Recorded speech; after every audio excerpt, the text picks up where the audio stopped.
یہ فرمائیے گا کہ کیا مذائقہ ہے، نمبر پلیٹ اجرک کی ہو، نمبر پلیٹ سادی سفید ہو، یا نمبر پلیٹ بقول آپ کے پاکستان کے جھنڈے کی ہو، آئیڈینٹیفیکیشن ہونا، انرولڈ ہونا، یا پھر ظاہر ہے جیسے ایکسائز والے منسٹر مکیش چاولہ صاحب سے میں نے بات کی تو انہوں نے کہا بھائی جب ہم اس پر انیشیٹو لیتے ہیں لوگ سٹے لینے چلے جاتے ہیں اور معاملہ رک جاتا ہے.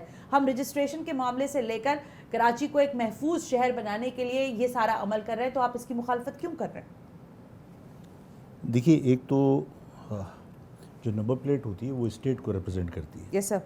کسی صوبے کو ریپرزینٹ نہیں کرتی. اور جو کانسٹیٹیوشن میں نے پڑھی کلازز جس کی پٹیشن یہ لوگ تیار کر رہے ہیں، اس میں کہیں گنجائش نہیں ہے کہ آپ کلچرل کوئی آئیڈینٹی اس کے اوپر آپ مینشن کریں. اچھا. اس سے تمام قومیتوں کے اندر تفریق پیدا ہوتی ہے جو آپ کے آئین کی خلاف ورزی ہے. اچھا. تو وہ گنجائش ہی نہیں ہے اس کی. ٹھیک. دوسری بات یہ ہے کہ یہ کہہ دینا کہ ہم اس میں سیکیورٹی پوائنٹ آف ویو سے ہم نے کوئی اس میں بار کوڈز دیے ہیں ایٹسیٹرا ایٹسیٹرا. چلو ٹھیک ہے، آپ نے بار کوڈز دیے ہیں. ان بار کوڈز کے بعد جو آپ نے اس میں یہ جو اجرک آپ نے مینشن کی، جی، اس اجرک کا تعلق آپ کے کلچر سے ہے.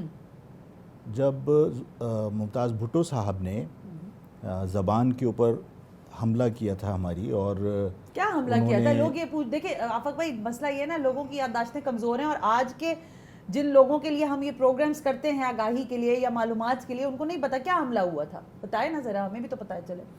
میرے خیال 72 کے اندر ممتاز بھٹو نے یہ کہا تھا کہ سندھ کی زبان صرف سندھی ہوگی. تو اس پر رئیس امروہوی صاحب اس زمانے میں ظاہر ہے کہ مہاجر نام پر پالیٹکس کرنے والے لوگ نہیں تھے، یا الطاف حسین صاحب یا آفاق یا خالد مقبول صاحب یا کوئی اور نہیں تھا. تو رئیس امروہوی صاحب بہرحال ایک شاعر کی حیثیت سے، کیونکہ وہ مہاجر قوم سے تعلق رکھتے تھے، جب انہوں نے کہا کہ اردو نہیں چلے گی اور اس صوبے میں صرف سندھی زبان چلے گی، اور انہوں نے قومی اسمبلی سے اکثریت کی بنیاد پر ریزولوشن بھی پاس کرائی، تو رئیس امروہوی صاحب نے ایک قطعہ لکھا کہ اردو کا جنازہ دھوم سے نکلے.